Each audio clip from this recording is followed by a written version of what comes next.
insights. Before we conclude this session, I would like to invite everyone to participate in one word in our one word cloud by sharing to share one takeaway word that you will best describe what you have gathered from this session. Also, at the end of this, we will get a group photo. I'll let our team also arrange that. But once again, thank you all. And I would like to again invite our IT moderator to share the link to the box and bring up the web cloud question on the screen.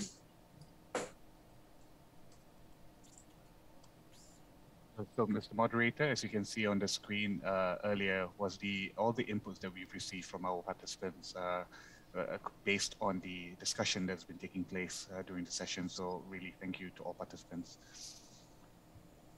Mr. Moderator, perhaps we can move on to the group photo. Thank you. Yes, yes. What should I? Yes. Can you please open your camera so I can take a group photo?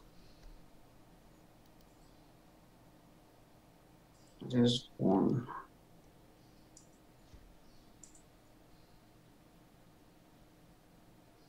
To IT would shown this will be done by your. Yes, Mr. Moderator. Ms. Nada will coordinate this. Thank you. Thank you.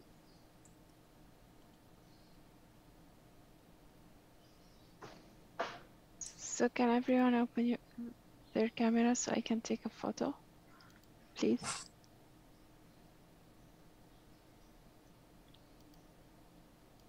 Okay, I will take the photo now. Thank you very much. Welcome. Thank you all. I would also like to thank the participants that have joined this session. I hope you are all able to benefit from this discussion and the insights shared by our distinguished panelists. Again, thank you for your participation. I would like to now hand the floor back to Mr. Amir to share more information on the meeting. So the floor is yours. Thank you. Thank you. Thank you. Thank you very much, Mr. Robertson. And thank you very much. Thank you for your excellent moderation. And also thank you very much, Mrs. Sebastian, Ms. Madiha, and Dr. Kamarat for joining us in this session. So I believe that we'll be moving on to our next session, which is on school connectivity for all, a special initiative in Giga, which is going to be moderated by Mr. Frank van Kapel from UNICEF. On that note, I'll hand over the floor to the next session. Mr. Frank, over to you. Thank you very much. Thank you. Thank you. Good morning, good afternoon, everyone. So welcome to the next session, to the 8th session of the Asia-Pacific Regional Dialogue on Digital Transformation. And this session focuses on school connectivity for all. My name is Frank van Kapelle. I'm the Digital Learning Lead for UNICEF South Asia. And I will be the moderator for this session. In the chat, if you like, if you can introduce yourself, that would be great. But to start with, it's my pleasure to introduce Dr. Atsuko Akuda for the opening remarks. She's the Regional Director for the International Telecommunications Union and has extensive experience working in digital technology and development across Asia and the Pacific, Africa, and the Middle East. Over to you, Atsuko. Thank you, Frank. Good morning and good afternoon to everyone. And it's a great pleasure to be with you today. And I believe that this session is an excellent segue from the discussion on affordable devices to school connectivity, because these are the two topics which touches upon the digital technology and connectivity parts. And before we move on to another topic, I just want to highlight the appreciation that we have to UNICEF. And Frank is a co-convener of one of the working groups under education and digitization, and we really cherish the partnership we have with UNICEF. So I hope that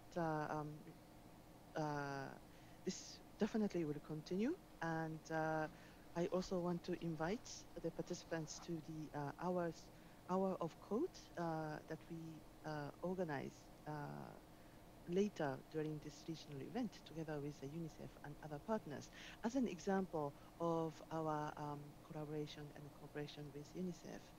Now, I would like to say a few words on the impact that COVID has had on school and children and teachers, as we all know that they were negatively impacted, especially among the developing countries, and how to make sure that the connectivity as well as devices are available for them to continue on the e-learning platforms. And I believe that we are very fortunate today to have distinguished speakers in this meeting to share with us what has worked and what more we can do together with our partners and government, industry, academia, and civil society.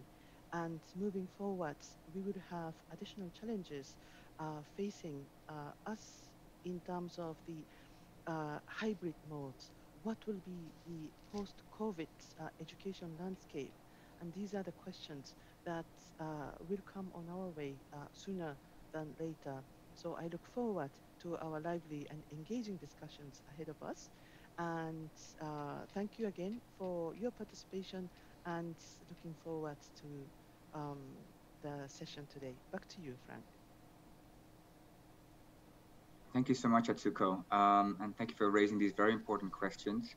And as UNICEF, we are very much looking forward to continuing the very fruitful collaboration. I believe now we will have a quick group picture. If you could all just switch on your cameras. And then our expert photographer will take a photo. Okay, I'll take the photo now. I think I see a few screens still flashing on. Yeah. So can everyone open the cameras, because some people still didn't open it, if it's possible. Okay, I'll take it now.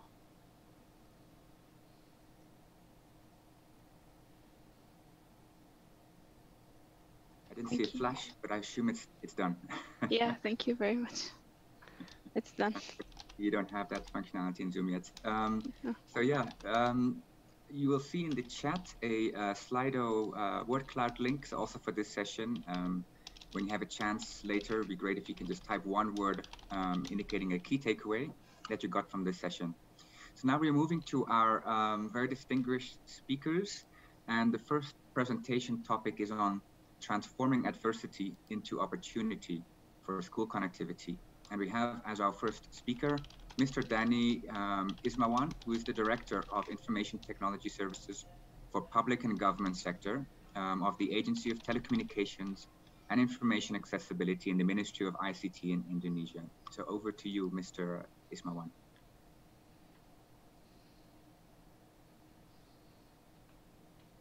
Okay, thank you, Frank. Thank you very much for the kind introduction. Good morning and good afternoon, ladies and gentlemen. First of all, I would like to introduce you shortly about Bhakti organization, if you don't mind. Next slide, please. So Bhakti is the universal service obligation agency in the telecommunication sector under the MCI Republic of Indonesia. And as we know, Indonesia is the largest archipelagic countries in the world, has many challenges to provide equitable infrastructure development, especially in the rural areas. And we have our own terms. It's called 3T, terdepan, tertinggal, dan terluar. And it means the outermost island, borderland, and also the disadvantaged area. And through the affirmative policy the government of Indonesia is presented to develop telecommunication and information infrastructure to support the digital economy development. Next slide, please. And as we see today, the digital divide it's still become the biggest challenge for us. There are more than 12,000 villages in Indonesia not being covered by the 4G services, and also more than 150,000 public facility location, such as school, health center, government village office, still have no internet connection. Next slide, please. So the President Jokowi give the mandates on how to accelerate the digital transformation. And to achieve the vision, we intend to accelerate the development of the digital infrastructure through these programs. Let me explain each of the programs. The first program is called the Palaparing. It's the 12,000 kilometer backbone network project that connects more than 90 regencies or cities in remote areas using fiber optic and also the microwave radio connection. And the second is the BTS 4G. We deploy the 4G cellular telecommunication networks in remote areas. And we have mandates how to complete or to finish all these 7,090 villages will be operating in the end of the 2022. So it means that in the end of 2022, all the villages is already covered by the 4G network services. The next program is the internet access. We provide the free internet access for the public facilities using the fiber technology, radio link, satellite, and also the Wi-Fi. And until the second quarter 2020, we already serve more than 11,000 public facility location throughout Indonesia. And for your information, all of this program is using the more than 60% of our satellite resources. So it's why we continue to the other programs. Right now, we still in the staging of the manufacture to provide the multifunction satellite. It's called Satria, Satellite Republik Indonesia, with the latest technology, high throughput satellite. The capacity is 150 gigabit per second, and it will be launched at the end of 2023. And we also will cover more than 150,000 public location services. And the last is the digital ecosystem program, how to increasing community productivity through the empowerment and assistance in utilizing the telecommunication, especially in the rural area. Okay, now next slide, please. So this, the more pictures about the latest program, Satria. Today is still manufactured in the Thales France for construction stage, and we hope the timeline is is still on the time in the end of the 2023. And in the early 2022, we will starting to install or the ground segment in the gradual numbers to prepare when the satellite is already operating and it will be fully operated maybe in the same time when the satellite launches. Okay, next slide, please. So this is the key challenge at education in Indonesia, and maybe I will focusing in the internet infrastructure only. The total, the numbers of the school in Indonesia today is more than 300,000 school, and it divide the school is some school is authority by the Ministry of the Education and Culture, and the rest is managed by the Ministry of the Religious Affairs. And the condition is maybe quite same. Yeah? More than 24% of the school in Indonesia don't have internet access. And also the not only the internet, this is the primary condition. They also don't have the electricity, for instance.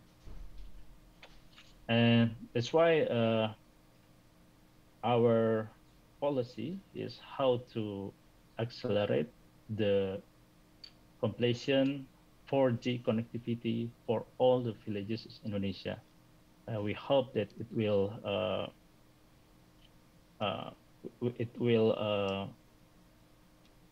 solve about the internet access connection with the mobile broadband. So this is not the ideal condition, but we hope maybe with the next Satria satellite already operating, it will be improved the quality of the connectivity in the all aspect of the digital infrastructure needs.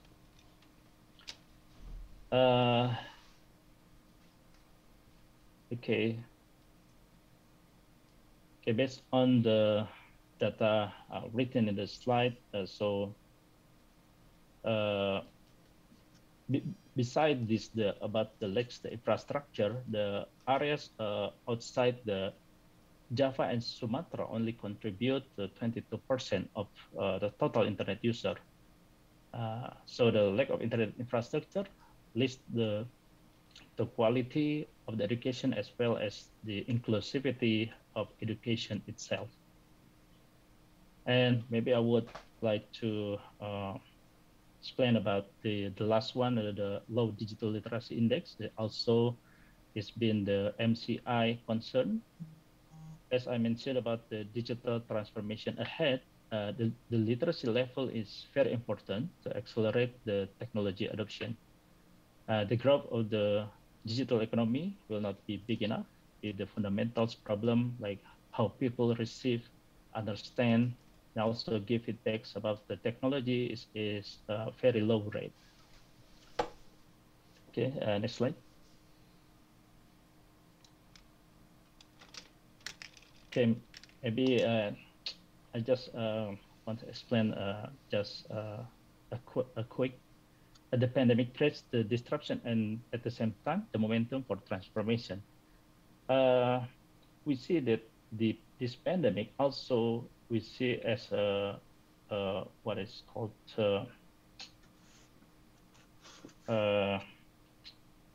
blessing in disguise, yeah. Because before the biggest challenge is the technology adoption, but with this pandemics, people forced to be transformed. And I think the Ministry of the Education and Cultures using this momentum very good. So they push the digital transformation with the distant learning, at-home learning, and also the TV-based teaching. So this all will accelerate provisions of electricity and connectivity also. Next slide, please. So maybe this is the several programs that we also contribute or in the education sectors. It is in the general we get this momentum how to increasing the teaching output from day-to-day education activities will have a positive impact to the students in order to answer the demographic bonus that Indonesia will have in the next few years. And we believe by providing innovation, training, and platform for teachers through online education, it will spark more conversation, discussion, or maybe innovation within the school environment. And so we provide the learning platform that serves various needs from formal education to non-formal education, such as coding and also the creative economy activities. So we have the teachers in Indonesia will not only have basic competencies, but also future competencies for the digital challenge forward. Okay, maybe that's it. Thank you very much for your attention, and I'm glad for the further discussion. Thank you very much. Thank you so much, Mr. Ismawan, and thank you very much for this great presentation of the great challenges that you are facing in connecting schools in Indonesia, but also how you're tackling those challenges, and also the enormous opportunity, as you say, over the coming years to greatly expand learning and training opportunities and also innovation.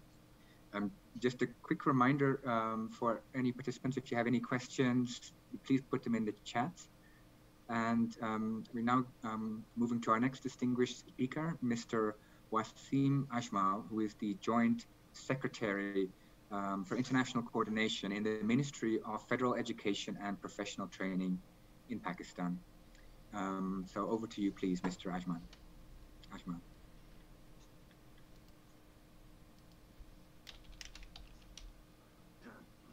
Hello, everyone. Good morning and good afternoon, wherever you are. And it's a great pleasure and privilege for me to participate in this conference sponsored by ITU. ITU is a great partner with the ministry, and we are working with them and the UNICEF through this Giga Initiative to plan better, to map the schools, and then to plan effectively for the connectivity issues for the schools in Pakistan. Coming to the topic, the issue of school connectivity in Pakistan, the challenges and solutions, as the first speaker has also highlighted that it was the pandemic, although the importance of technology and the use of internet was already being discussed as part of an enabler, as a tool for enhancing the quality education. But it was the pandemic who really, accelerated these efforts, and the governments were, had no other, and made it almost inevitable for the governments to come up with such measures through which we can, cover some of the learning losses due to the forced closures of schools because of the pandemic. Although Pakistan did perform and manage the pandemic situation much better than some other countries, but in terms of overcoming the learning losses, or in terms of meeting the educational challenges, we still need to do much better. And I think the connectivity issues, if properly addressed, that can perhaps lead better to overcoming some of the education challenges. Next slide, please. Next, please. So coming to the areas where, we feel major challenges and how they are linked with the connectivity issues. I think in an earlier session, one of Pakistani colleague from the private sector also highlighted that the access to internet in Pakistan is very low. If you see out of the total population, we have about 63% living in rural areas, and the overall access to internet is 34%, and in the rural areas, it's further, about 24% only.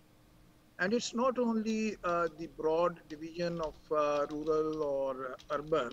There are certain districts within the provinces who have further low connectivity issues, and we have identified them what we call the lagging districts. And the government has special plans to come up with the connecting those schools somehow with the internet. And even within the cities, within the urban areas like Karachi or Lahore, even there are still pockets where there are issues of having access to the internet.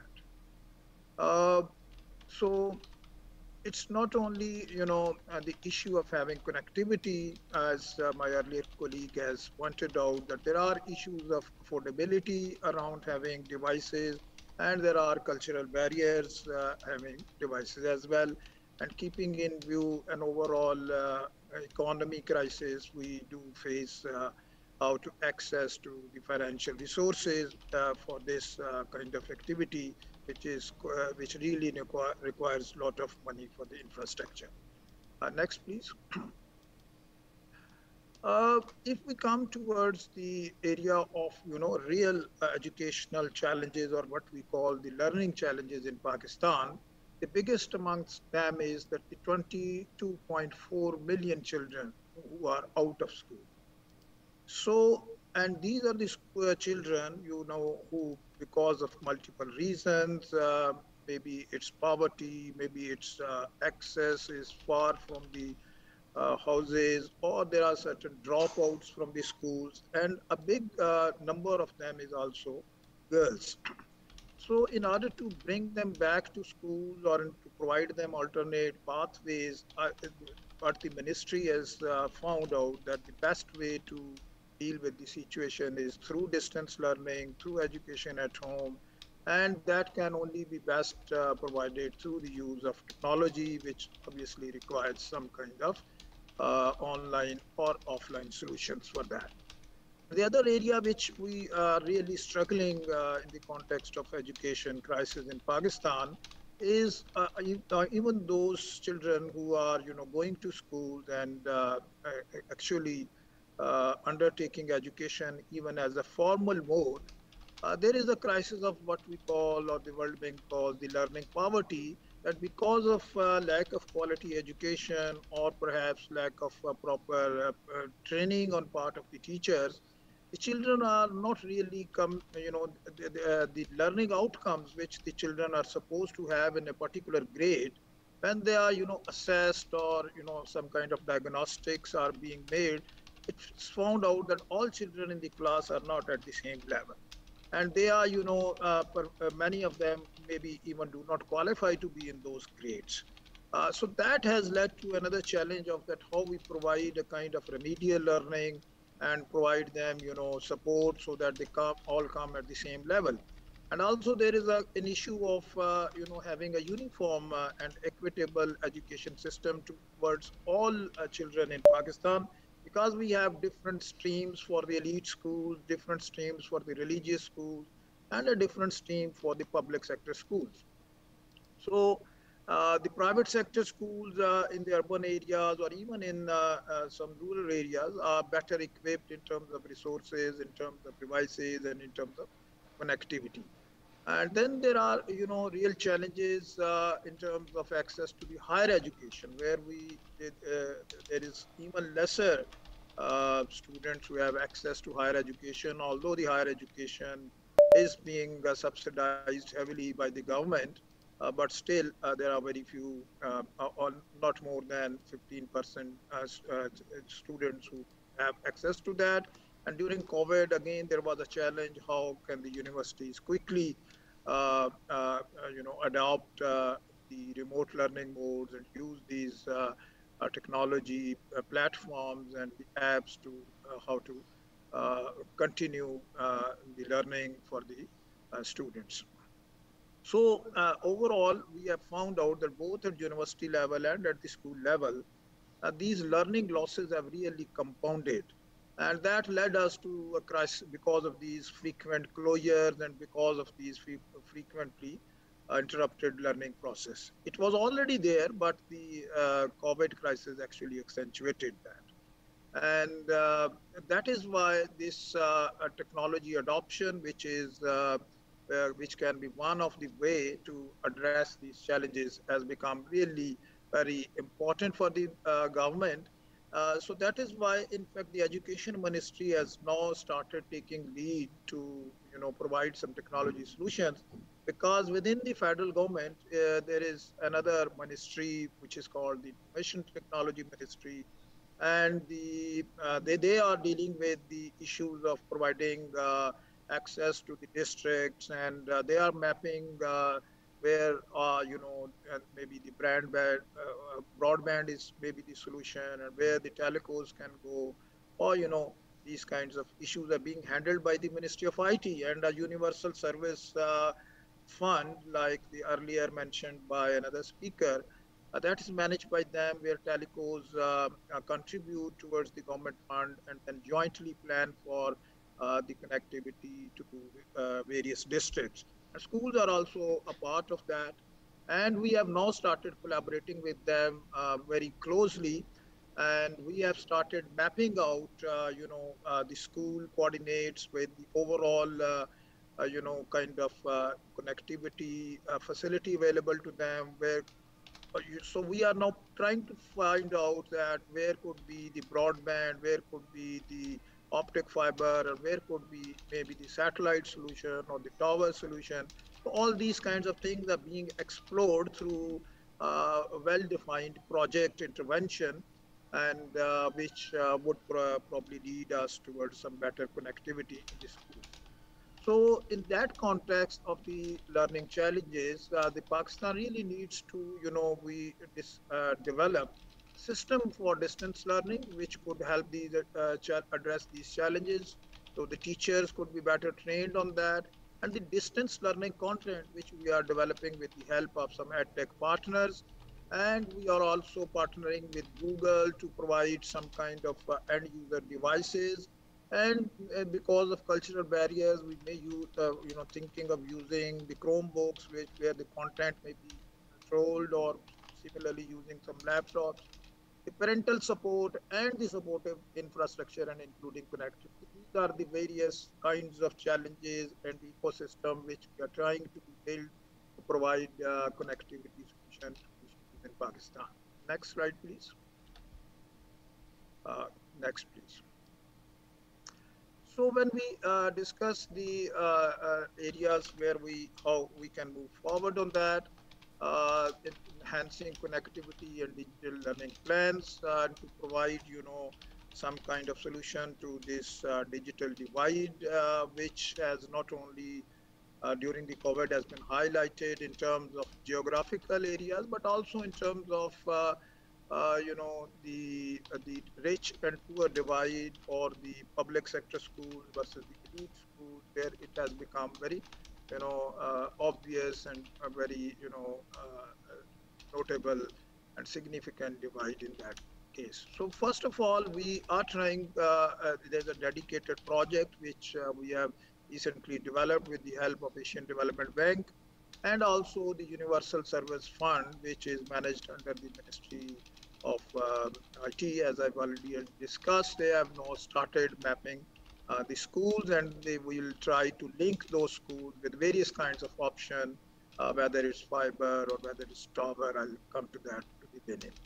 So it's not only we are exploring, the real connectivity to the schools, but where, the areas are underserved or less served, but also, coming up with some offline solutions and using the hot spot solutions for a local area wireless network, and then providing schools with a kind of offline learning management systems, which could even also be, used for some kind of community communication mechanisms, and maybe the community can also use those wireless networks for their other activities as well. But this requires us to strengthen the teacher capacity, and we have started a program in the lagging districts with huge funding for online for the teachers trainings, particularly in the context of using distance learning and edtech platforms. So this is a World Bank funded project which we have started across Pakistan. It's more than $200 million in supporting lagging districts in Pakistan. So that would also contribute some kind of infrastructure in terms of devices, which we intend to provide to the schools, and the connectivity solution will be mostly funded by the IT ministry. Next slide, please. The kind of solutions which we so far, I'm not an IT expert, but the kind of discussions we were having, that so far what we have found to be more economical and more suitable to us. And in fact, one of the reasons we are collaborating with ITU and UNICEF in terms of Giga Project Initiative, that because unless the school mapping is done, we are really not in a position to find out the most economical solution, and which may become very sustainable. But because that may take some time, so and the urgency is is a kind of thing which actually should have been done yesterday.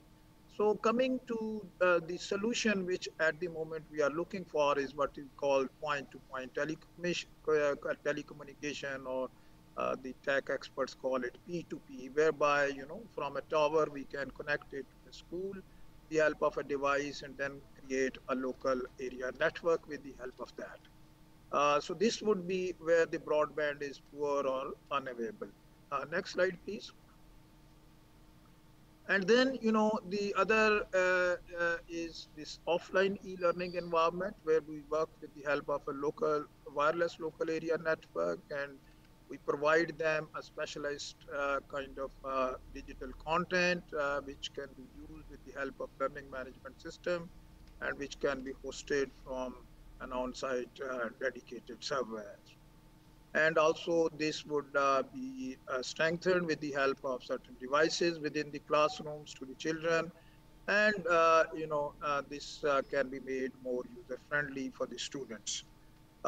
This is the kind of overall planning at the moment for the school connectivity in Pakistan. This is a big challenge for us, and this requires huge financing.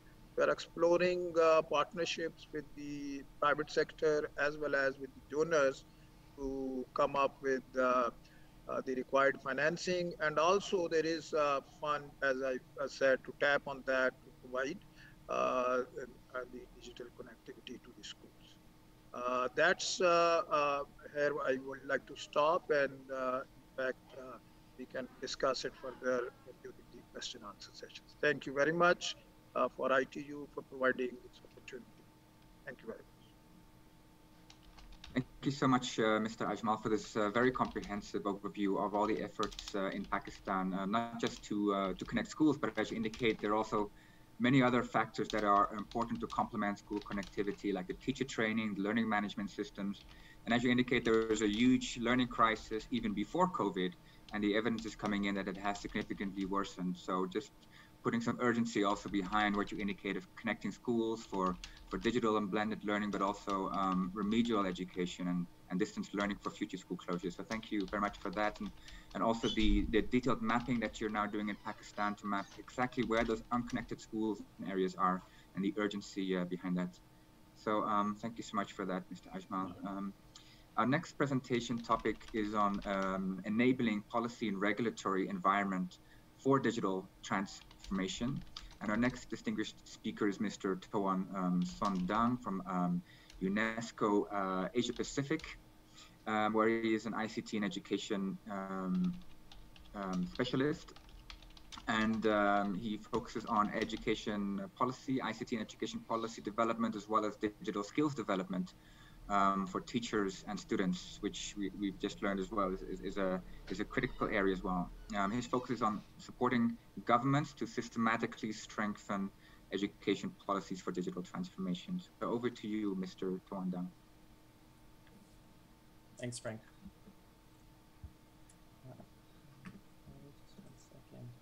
Okay, good day, good evening from UNESCO Bangkok. I'd first like to thank ITU and the organizers for inviting us, and also to all the participants for joining this session. I am looking forward to sharing and connecting and learning from you as well on how we can work together to support digital transformation education.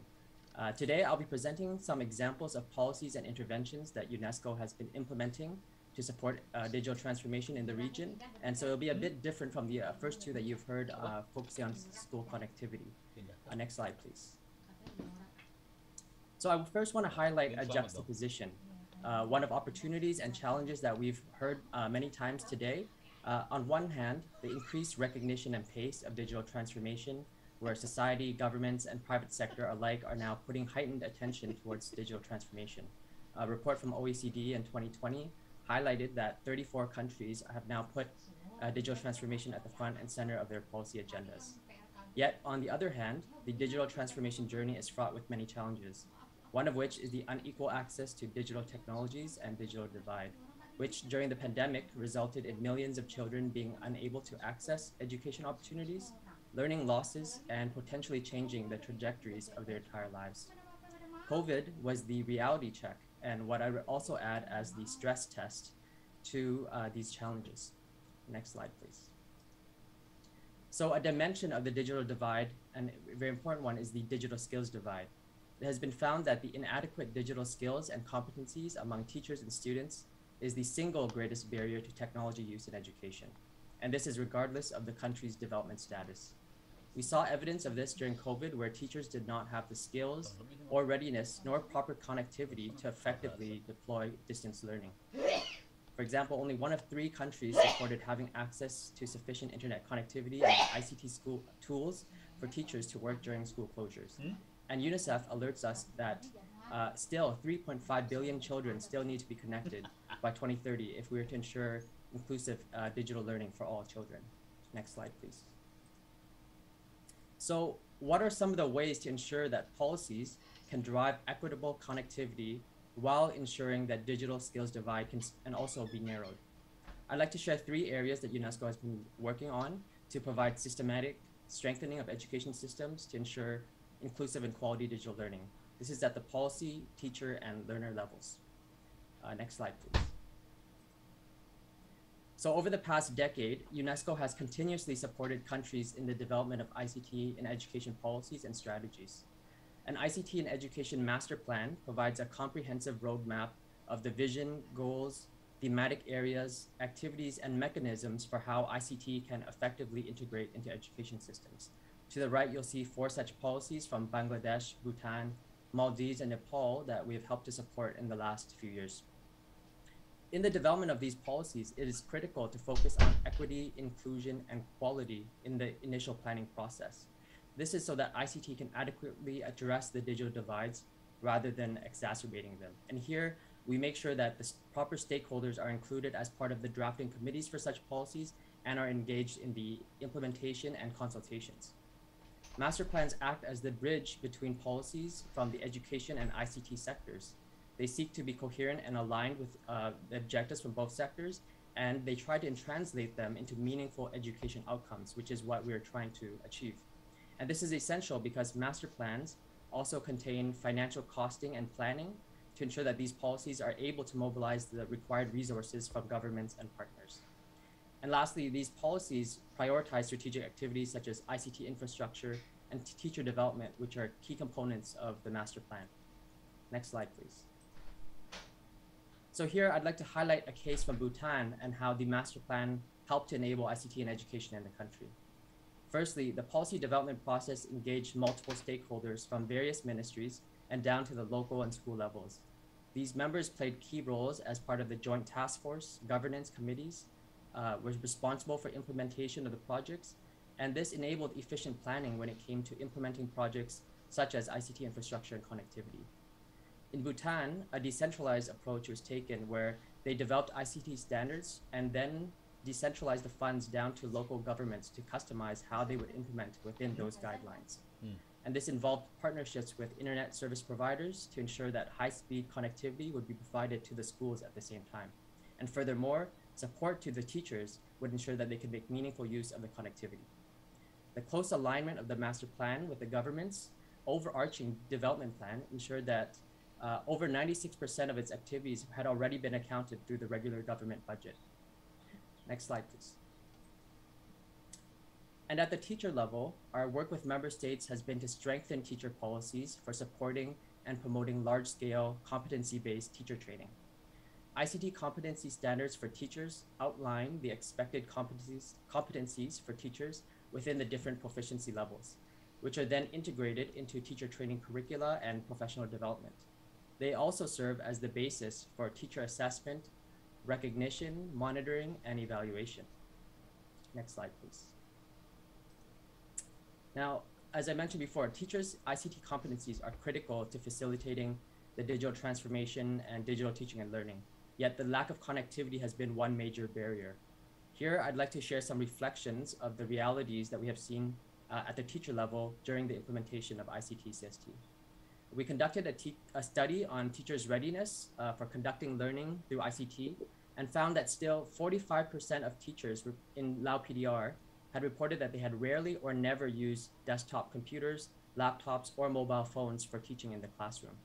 And in terms of professional development opportunities, 78% of teachers reported that they had not received any training at their schools. The various challenges highlighted on the right are from the teachers in Mongolia, which pointed to several systemic challenges for implementing ICT skills development for teachers. And this includes a low foundation of previous experience and skills in ICT, lack of the proper infrastructure and connectivity, and the necessary curriculum to support their teaching. Now, these data points add nuanced understanding to the reports on lack of support and preparation for teachers, which we've already seen emerge over the last 2 years. Next slide, please. The last initiative that I want to share is Digital Kids Asia Pacific, which is focused on the learner level and ensuring equitable digital citizenship skills for all students. 4 years ago, we launched this initiative to find out what are the digital skills needed for children to flourish in the digital era, and also what are the enabling factors that support that development. The end result was a holistic framework with 5 key domains, and this was translated into validated research toolkit to allow governments and stakeholders to quickly gather evidence to inform digital education policies and interventions. To date, 9 countries in the region have taken part in this early initiative. Next slide, please. And here I'd just like to share some key findings from the research. First, unsurprisingly, we found that there's a positive relationship between access to devices and the internet and the level of self-reported skills by students. And the data also showed that a lower proportion of students reported having access to internet connectivity in schools compared to at homes in all of the participating countries, which shows that there's still more work to do to ensure connectivity to students in schools. Next slide, please. And connected to the previous slide, we also found that students who indicated that they learned the most of using computers and internet through self-learning and who had access to ICT outside of schools scored highest in digital citizenship competencies. Now, this indicates that digital skills development are happening more, or maybe happening more outside of school context, and that strategic connectivity could be added at the community levels. We also looked at the linkages between teachers' ICT skills and students' digital citizenship and how policies could support this development. Here, the largest differences in digital skills are seen within schools rather than differences when comparing across schools. This means that once there's connectivities, policies should be looking at targeted approaches to lower the divide within the schools. Policies should be looking at modalities such as enabling peer learning. And lastly, regarding gender, we observe differences in how boys and girls are learning about using computers and the internet. Particularly, girls show to slightly benefit more when they receive more guidance from teachers in areas such as digital safety and resilience and creativity. Therefore, policies need to reflect and encourage diverse learning opportunities for students based on their styles, propensities, and gender. Now I have a last slide on key takeaways, but I believe we'll cover that in the next session. So I'll now pass it back to Frank. Thank you. Thank you so much, Toon. And you've raised the importance of the ICT and Education Master Plan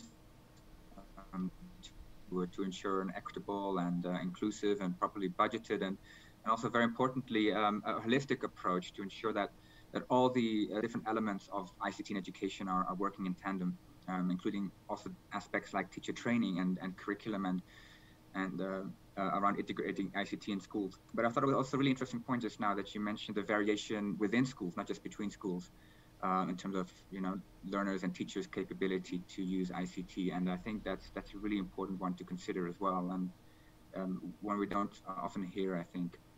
Just a reminder about the Slido in the chat for your key takeaway from the session, if you have a chance to do so.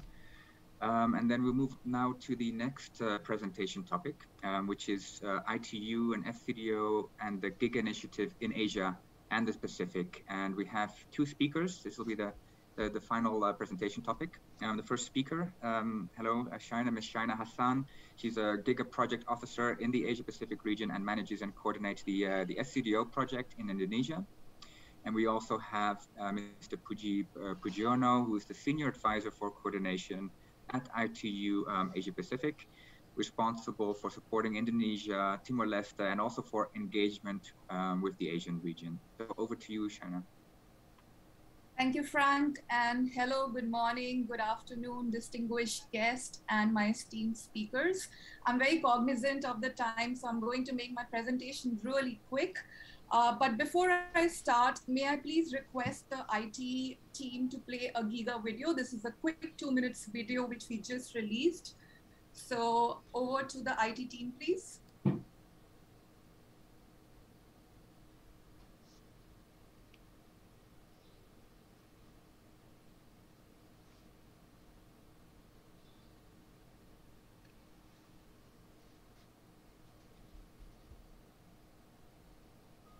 How many schools are there in the world? Where are they located? And how many are connected to the internet? Well, the truth is, we don't know it. Yet. Giga, the innovative partnership between ITU and UNICEF, is set to answer these questions. Launched in 2019, Giga has so far mapped close to 1 million schools in 40 countries, and is actively working to ensure that every child is equipped with the connectivity they need and empowered to shape the future they want. Giga helps countries map schools and their connectivity, create investment opportunities, identify the most appropriate technologies, and high-quality, vetted and safe content. Giga is bringing innovation to education and has been highlighted in the UN Secretary General's Roadmap for Digital Cooperation and Our Common Agenda. Connecting all schools of the world to the internet is an ambitious but necessary undertaking. The time to act is now. Partner with Giga and help us provide every young person with access to information, opportunity, and choice.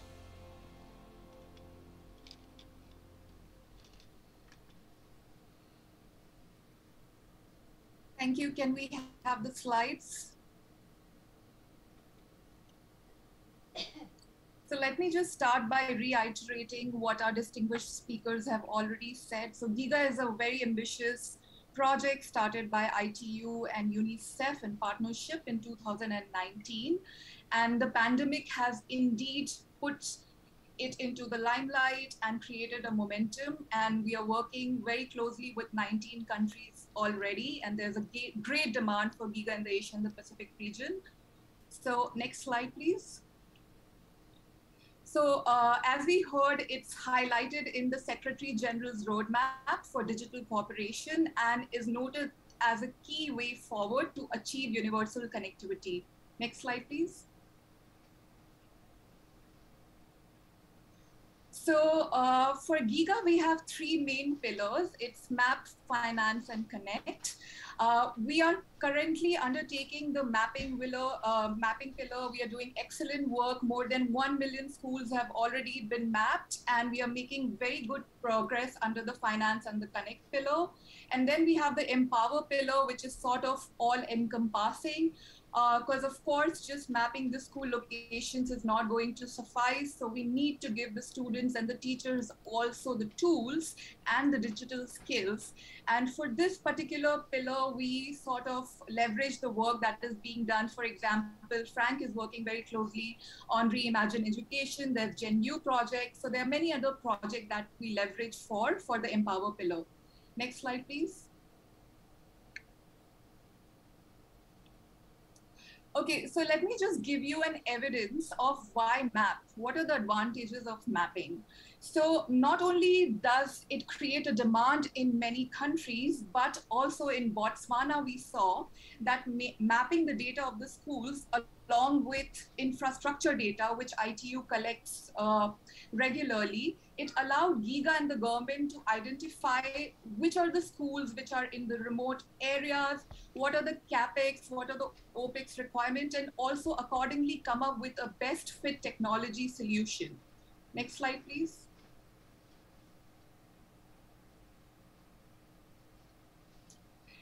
So this is showing the maps of the school location. As you can see, most of countries are in Africa and Latin America. Purple shows the data that has been processed, and blue shows data for which we also have school connectivity data available. And really like going forward to Asia and the Pacific now, great demand and spearhead going forward.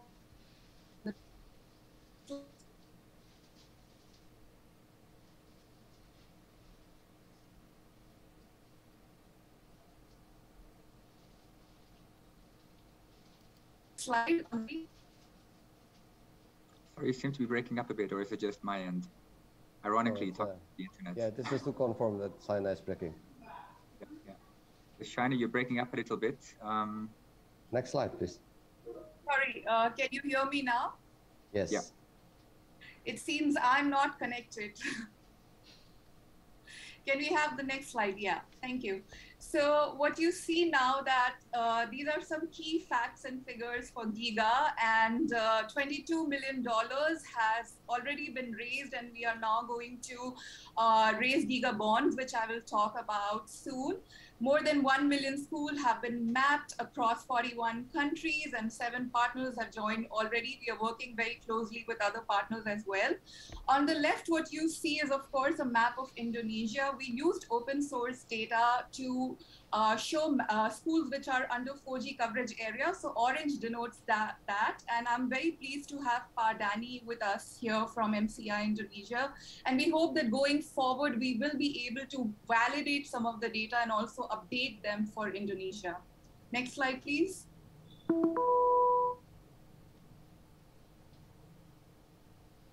So these are the 11 steps of Giga. I'm not going to go into the details, and they don't necessarily have to be sequential depending on the country context, but we do need a high-level government buy-in, and we start with a multi-stakeholder forum and come up with a work plan for the country. And then ultimately, the goal is to come up with sustainable models and constant monitoring to show that the school connectivity is sustainable. Next slide, please.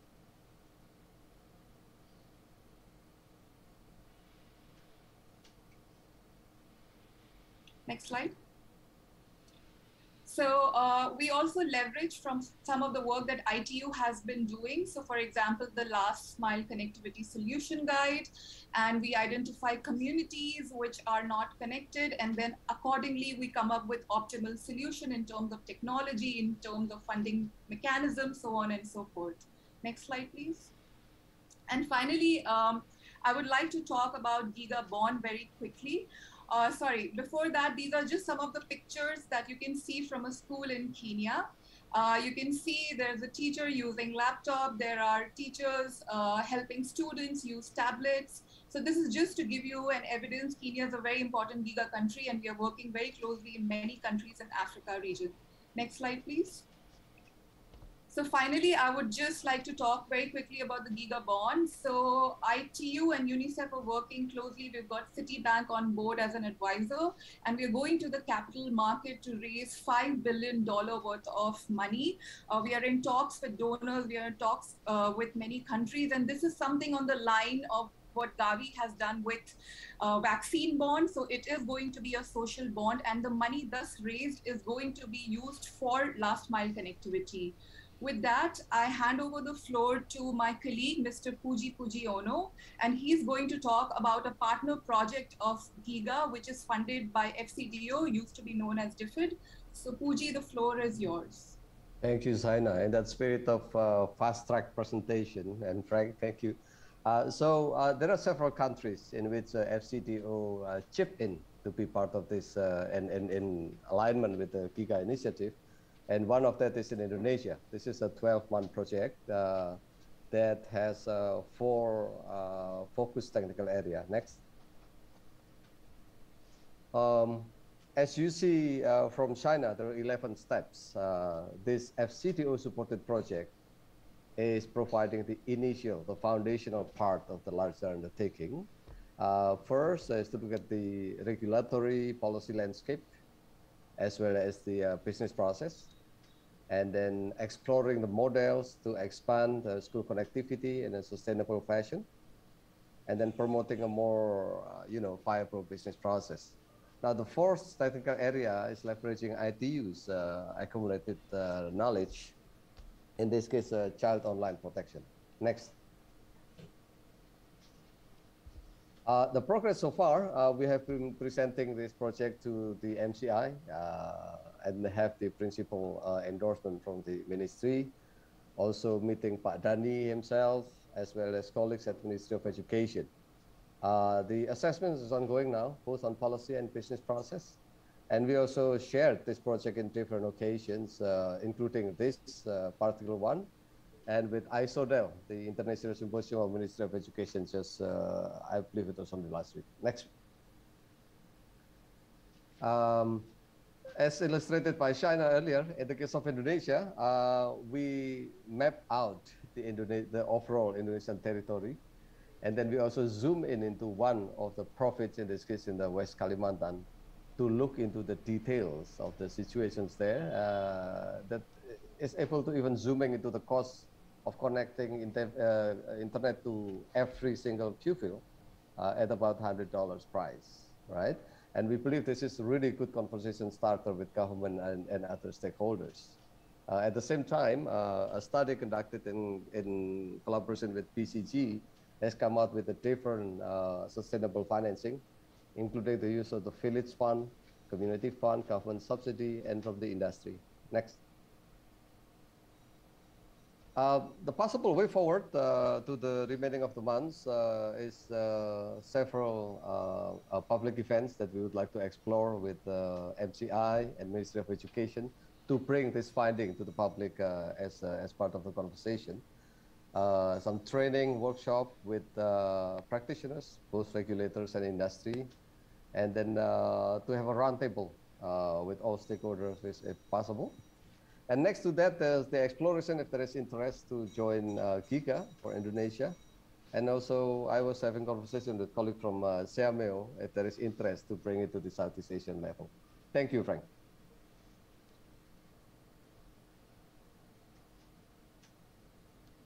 Thank you so much. Thank you so much, Ms. Shaina and Mr. Puji, and giving this great overview of Giga, such an important global initiative to connect all schools. And having that mapping and identifying the gaps, that's really a first step also for costing the scale up. I think we're running a little bit behind of time, so I'll move now quickly to the Q&A session. And we have 2 questions. The first question is for Mr. Ismawan. What will be your policy recommendations to connect all schools to the internet? What would be some of the key priority actions that you think can be taken in your country or more broadly in the region. So over to you, Mr. Ismawan, if you would like to answer that question. Okay, thank you, Frank.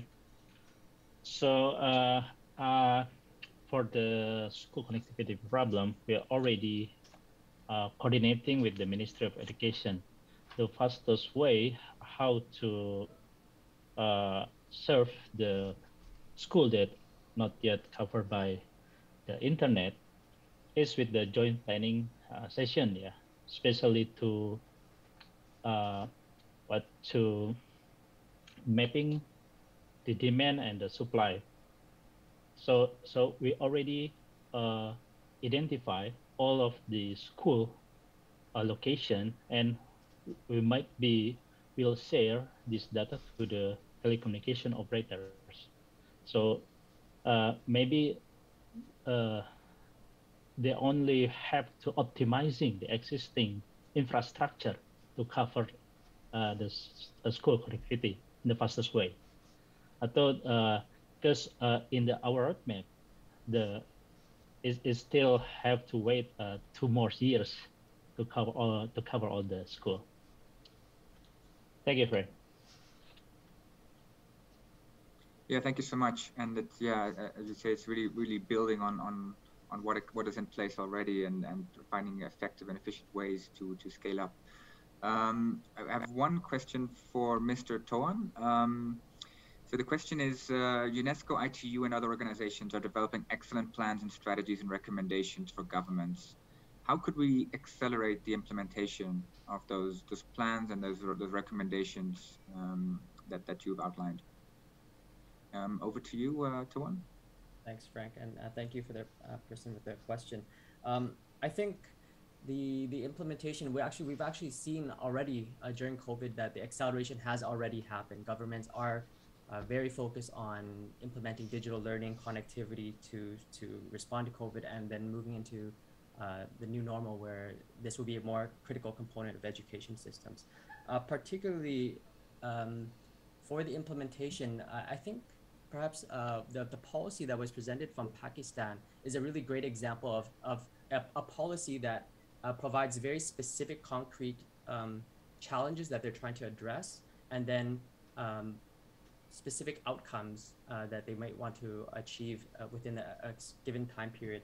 And here, when a government, when a system has such a policy, governments are actively looking for donors, for partners to implement such programs, and it's just a matter of either connecting with that focal point within the country or with development agencies such as ITU, UNICEF, or UNESCO, so that we can make that connection. So that's one part. The second is, I think, for countries that do not have these plans yet, there's a strong component for advocacy that's still needed.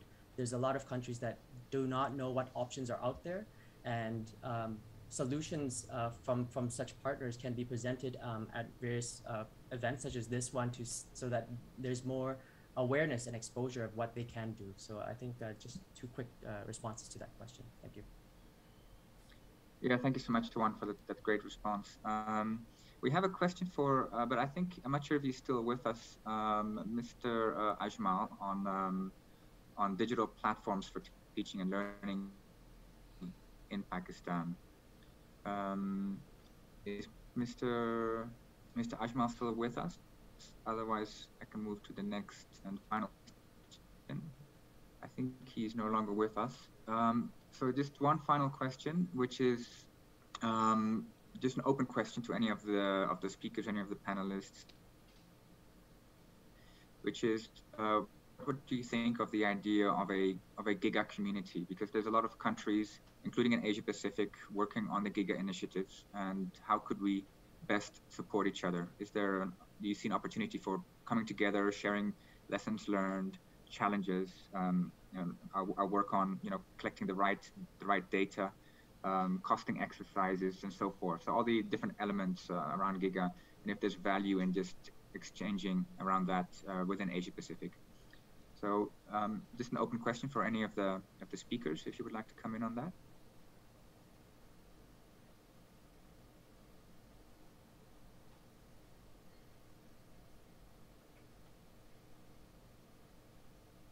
if there's no particular speaker, if I don't want to put you on the spot, Toan, but since you cover the region, what would you think of that approach?